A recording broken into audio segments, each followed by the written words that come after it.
Sziasztok! Szeretettel köszöntelek a csatornámon, Meregszálszínű tenyésztő vagyok.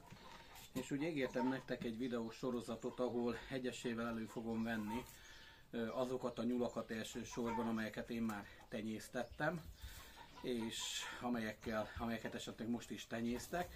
És ezekről szeretnék egy pár szóban ilyen bemutató videót csinálni. Tehát mik ezek a nyulaknak az előnyei, és mik a hátrányai. Ha még új vagy a csatornámon, tudod kell rólam, hogy 2007 óta foglalkozok nyulak tartásával, és 2014 óta, 15 óta tenyésztem is őket. Hogy mi köztük a különbség a tartás és tenyésztés között, érdemes megnézni a korábbi videóimat. Ugye volt már sorozatom a nyulak betegségeiről, kérlek azt is nézzétek át, hogyha vannak olyan betegségek, amiről még szeretnétek információt kapni, mert úgy igyekeztem a legjobban előforduló és a legjobban taroló betegségekről beszélni egy kicsit, akkor nyugodtan írjátok meg kommentben, vagy pedig küldjetek üzenetet, hogy miről szeretnétek egy másik videót. Na most ugye a sorozatom első példánya, ez pontosan az első része a pannonfehérről szeretném, hogy szóljon. Ugye a korábbi videóimban is beszéltem arról, hogy a pannonfehér nyúl mennyire bevált nekem. Nem az a célom, hogy 100%-os fajta leírást adjak, hanem úgy általánosságban, amit én megtapasztaltam ezzel a nyúllal kapcsolatosan, azt szeretném nektek elmondani, illetve az előnyeit és a hátrányait is. Na most elsődlegesen tudni kell erről a nyúlról, ugye, hogy 88-ba kezdték el tenyészteni a Kaposvári Egyetemen, legalábbis az én információim alapján, és új-zélandi fehér ősökkel, illetve kaliforniai ősökkel rendelkezik. Ő egy albinó nyúl, piros szem, ugye hófehér pigmentmentes körmök, és tudni kell erről a nyúlról, hogy kifejezetten hús termelésre lett kitenyésztve, és azóta is folyik folyamatosan ennek a nemesítése. Ugye én 2019-ben kezdtem el, 18-ban kezdtem el a pannonfehérekkel foglalkozni, nagyon féltem tőlük, nem tudtam, hogy otthoni tartásban, tehát ez a típusú szabad tartásban, ahogy én tartom, fogja elhozni azokat az eredményeket, nem lesz túl kényes vagy ehhez hasonló, és ugye az eredményeim alapján, meg az eddigi videók alapján láttátok, hogy nem. Tudni kell erről a nyúlról, és inkább így magáról a nyusziról szeretnék most elsősorban beszélni. Ez kifejezetten, mint említettem, hústartásra lett kitenyésztve, és azóta is folyik az egyre jobbá tétele. Fontos tulajdonságai és hasznos tulajdonságai közé tartozik, hogy egyrészt nagyon jó szaporozó képességekkel rendelkezik. Tehát egy nőstény évente nyugodtan legalább 5-6-szor pároztatható, és 5-6-szor évente le is fial, és fel is neveli a kölykeit. Nagyon jó vemhesedési aránya van, ami azt jelenti, hogy már 80% felettit is elérték vele, tehát szinte minden pároztatásból születnek kis nyulak. Fontos azt is róla tudni, hogy nagyon jó a hús termelési képessége, tehát vágás után, mikor lekerül róla a bőr, és a belsőségek kikerülnek, benne marad a mája, vese és a fej még rajta marad, úgy 62-64%-os hústermelési arány tud. Az előnyei közé tartozik, amit én megtapasztaltam, amiről már beszéltem is korábban, hogy egy az egybe ezzel a nyúllal lehet tervezni. Tehát el tudod dönteni, ki tudod számolni, hogy hány nyulat kell tartanod abból, hányszor kell pároztatni, hogyha kiszámoltad a saját húsmennyiségedet, tehát azt mondod, hogy havonta a családodnak szüksége van, nem tudom, 20 kg nyúlhúsra, akkor simán ki tudod számolni, hogy ez mennyibe fog neked kerülni. Még azt is ki lehet pontosan számolni, hogy éves szinten, a legrosszabb esetben, ha mindent meg kell vásárolnod, mennyibe fog neked kijönni egy kiló hús. Másik fontos tulajdonsága, hogy nagyon jó ellenálló képességgel rendelkezik a különböző olyan nyúlbetegségekkel szemben, mint például az atkásodás. Én legalábbis az eddigi tapasztalataim alapján, mert szokott nálam is felüti a fejét, főleg a német óriásoknál, ugye a fülatka, bőratka, ezeknél a nyulaknál még szinte soha nem tapasztaltam. Másik ilyen, mint a kokcidózis, ugye igyekszek megelőzésre fektetni a hangsúlyt, de szinte abszolút nem jelenik meg a kokcidózis a pannonfehér állományomban, és ha nagyon ritkán meg is jelenik, én egy érdekességet tapasztaltam, ami teljesen ellentmond a tudománynak, meg ellentmond a jelenlegi tapasztalatoknak. Ugye a tapasztalat azt mutatja, ha felbukkan egy kokcidózis egy állományba, és más nyulaknál így is szoktam tenni, akkor el kell különíteni.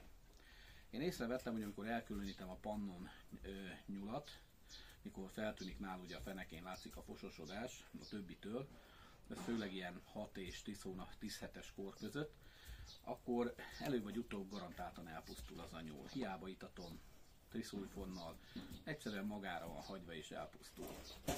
Tavaly kipróbáltam, hogy ott hagytam a környezetébe és tavaly előtt is. Egyrészt azért, mert nem volt hova leválasztanom, annyi nyulam volt, tehát nem akartam egy külön dobozba csak tárolgatni. Másrészt kíváncsi voltam, hogy lesz-e bármi eredmény, illetve fognak-e elhullani több nyulak tőle. De természetesen megkezdtem az egész állománynak az itatását a triszulfonnal, és érdekes az volt, hogy a nyúl megmaradt. És ezt 3-szor teszteltem le, 3 különböző időpontban, ugyanezekkel a feltételekkel, és érdekes az volt, hogy az a kis nyúl átvészelte a kokcidózist, a többiek nem fertőződtek el tőle, tehát maga az itatással, hogy megelőztem, tehát elpusztította azt a kokcidózis baktérium mennyiséget, amire pont szükség volt, és egy az egyben nem történt elhullás. Másik fontos tulajdonság ennek a nyuszinak, hogy nagyon jól nevel. Tehát Kaposváron is, amikor elkezdték kifele tenyészteni, az volt az elsődleges cél, és ott egy különleges módszert alkalmaztak, ugye. Egyrészt, hogy minél jobb hús termelése legyen, ugye CT-vel kezdték el vizsgálni ugye a nyúlnak a hús felépítését, a genetikáját és a többi és a többi. Tehát azokat a nyulakat szelektálták ki, amelyek, mint figyelitek, a formáját is, tehát nagyon szép, akár festeni is lehetne róla, hogy nézzétek meg ezeket a combokat, nézzétek, ilyen széles háta van, a színig van hússal, és ő egy 1 éves példány, de természetesen, ha kihozok egy 3 hónapost, azon is látszani fog, hogy gyönyörű húshozama van. Tehát, mint említettem, nagyon szépen nevel.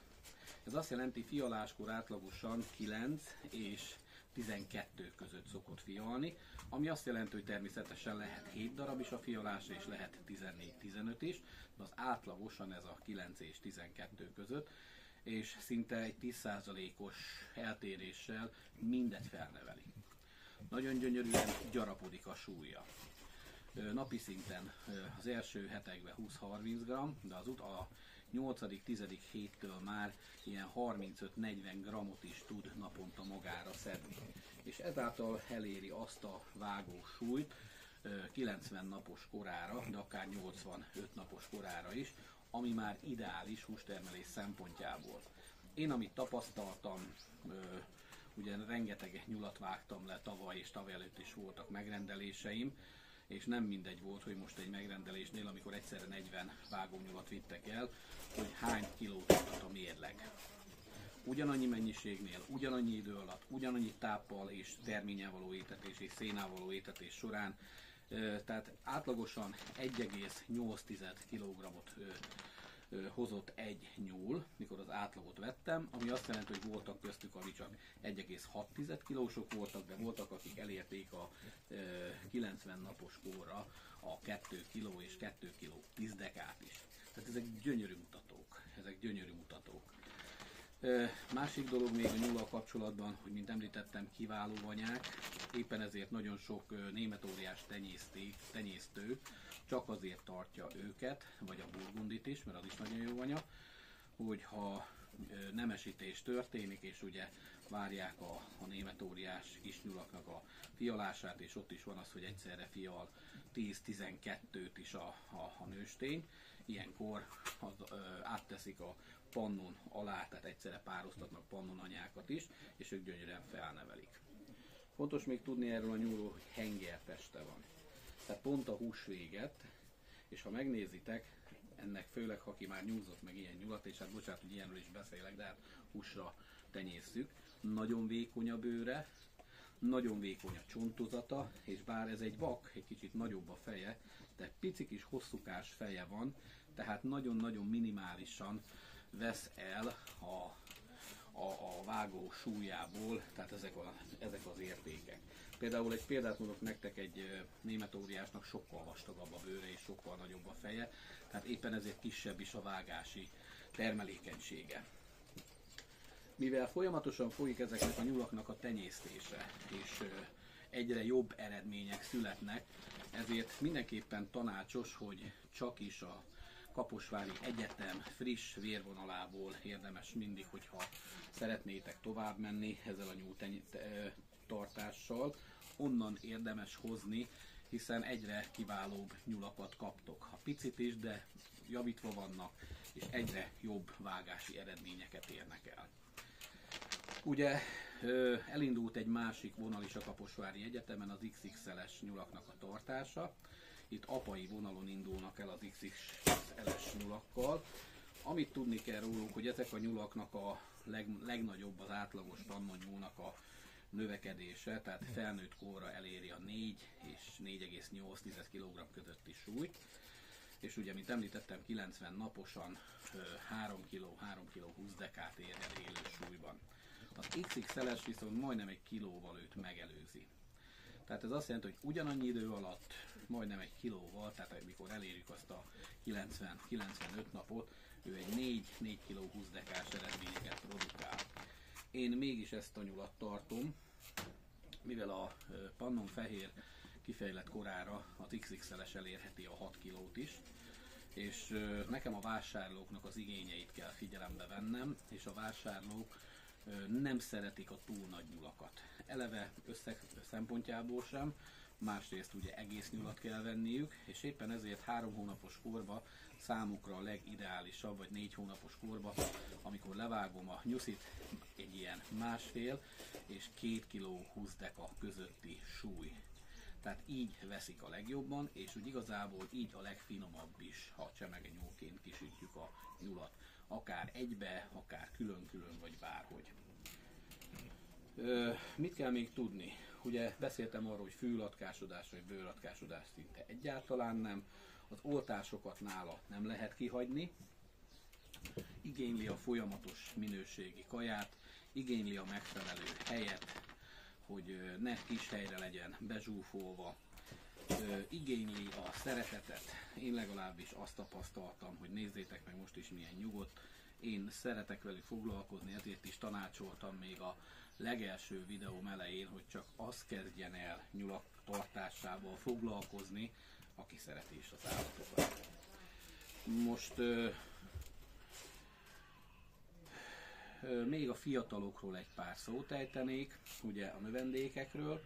Célszerű ennél a nyúlnál, tehát itt a párosztatás, ugye lehet sokan meglepődtök, hogy 6-szor is lehet párosztatni egy évbe, és a vemhesedési arány 80%. Itt a fiataloknál figyelni kell arra, hogy ők is megfelelő táplálékot kapjanak, legalábbis tápos táplálékot kapjanak 3 hónapos korukig, mert olyan intenzíven nőnek, ha ezt nem kapják meg, akkor satnyák lesznek. Itt szintén fennáll annak a lehetősége, hogyha 14-et fial fel tudja nevelni, még a 15-öt is, de célszerű egyszerre itt is legalább 2-3 anyanyulat párosztatni egy időben, mert hogyha lefialnak egy időben, akkor fontos az, hogy szét tudod válogatni, hogyha az egyik fial például 12-t, a másik 6-ot, a harmadik 8-at, akkor ugye az összesen összeadva 12, meg 8 az 20, meg 6, 26, elosztott 3 fele, tehát majdnem mindegyiknek 8 darab, plusz 2-nek egy-egyel több. És így nagyon szépen fel tudják nevelni. Jó a tejhozamuk, tehát lényegében minden téren ideális egy családnak a húsfogyasztásának a kielégítésére. Ami még fontos, hogy visszatérve megint a 6-os párosztatásra, hogy ténylegesen egyszerűen valami árus megy itt most a házunk előtt, úgyhogy bocsánat a hangzavarét. Tehát a hústermelésére még visszatérve, hogy és kiverte a fejemből ez az árus, hogy mit akartam mondani.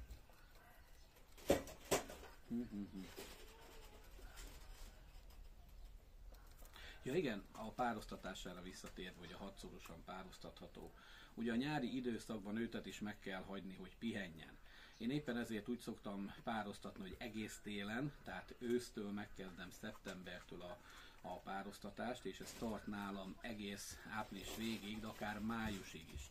És azért májusig, mert a nyulaknál is van egy vedlési időszak, ami általában nyáron kezdődik, tehát nyár vége felé szokott elkezdődni, ilyen július környékén, augusztusban, főleg a majdnem egyéves nyulaknál, vagy ami már 8 hónaptól idősebb, azok kezdik levedleni a szőrméjüket. A fiatalok, a 4 hónaposak még nem, hiszen nekik épp akkor fejlődött ki. Én éppen ezért, hogy legyen folyamatosan nyulam, én meg szoktam csinálni azt, hogy április végén, májusban még párosztatok, amik májusban megszületnek, azokat ugye nagyjából szeptemberre 4-5 hónaposak lesznek, és őket rakom a bakhoz mindig. Tehát mindig hagyok legalább 2 anyát, amit bepároztatok még májusban, amikor már más anyát nem pároztatnék be, vagy április végén, és az ő leszármazottjaikból hagyok anyákat, ami nekem biztosítja megint a kisnyulakat, és ugye folyamatosan a hús ellátást. Én ezt tudom tanácsolni nektek, és érdemes ezt figyelembe venni. Aki pedig csak saját részre szeretne, hogy nyúl legyen, akkor pedig mindenképpen javasolt, hogy az XXL-est próbálja meg. Hogyha nem kereskedelmi céllal akarja, akkor mindenképpen javasolom az XXL-es példányt. Más nem jut eszembe erről a nyúlról, egyszerűen az, hogy ez egy csodanyúl, és hála és köszönet érte a Kaposvári Egyetemnek a munkájának, az ott dolgozó emberek munkájának, akik napi szinten arra törekednek, hogy egyre jobb és jobb tenyészállatokat hozzanak létre. Ne sajnáljátok a kilométert, ne sajnáljátok a benzint, ott vásároljatok, vagy olyan tenyésztőtől közvetlenül, aki rendszeresen frissíti az állományát, tehát nem idősebb, mint 3 éves ugye a friss állománya, és mindig a jó új egyedeket kapjátok tőlük.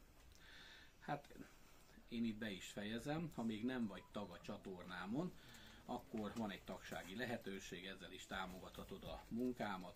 Ugye ott különböző plusz videókat, vagy plusz kéréseknek is tudok engedni, vagy tudok segíteni.